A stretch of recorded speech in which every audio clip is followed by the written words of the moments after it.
আজ প্রকাশিত হলো জয়েন্ট এন্ট্রান্স পরীক্ষার ফলাফল।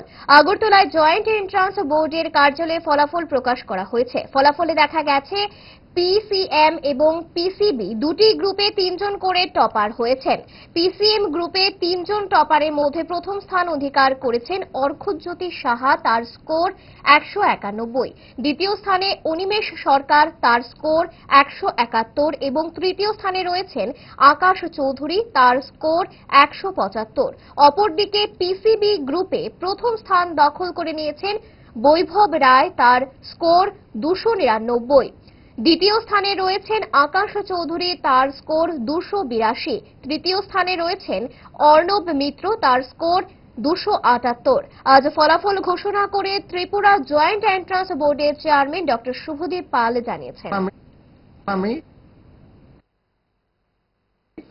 পিসিএম গ্রুপে যে প্রথম 3 জন তাদের নাম বলছি। পিসিএম গ্রুপে প্রথম 3 জন হলো অর্ঘ্যজ্যোতি সাহা, ফার্স্ট পিসিএম গ্রুপে, অনিমেষ সরকার পিসিএম গ্রুপে second, and Akash Chowdhury PCM গ্রুপে থার্ড।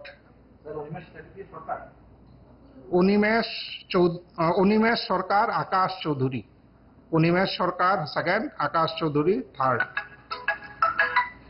পিসিবি গ্রুপে ফার্স্ট হয়েছে বৈভব রায়, পিসিবি গ্রুপে second Akash Chowdhury, and third হলো অর্ণব মিত্র। তো আকাশ চৌধুরী দেখা যাচ্ছে পিসিএম গ্রুপে থার্ড অ্যান্ড পিসিবি গ্রুপে সেকেন্ড। পিসিএম গ্রুপে ফার্স্ট সেকেন্ড থার্ড হলো অর্ঘ্যজ্যোতি সাহা, অনিমেষ সরকার অ্যান্ড আকাশ চৌধুরী। আর পিসিবি গ্রুপে ফার্স্ট সেকেন্ড থার্ড হলো বৈভব রায়, আকাশ চৌধুরী অ্যান্ড অর্ণব মিত্র।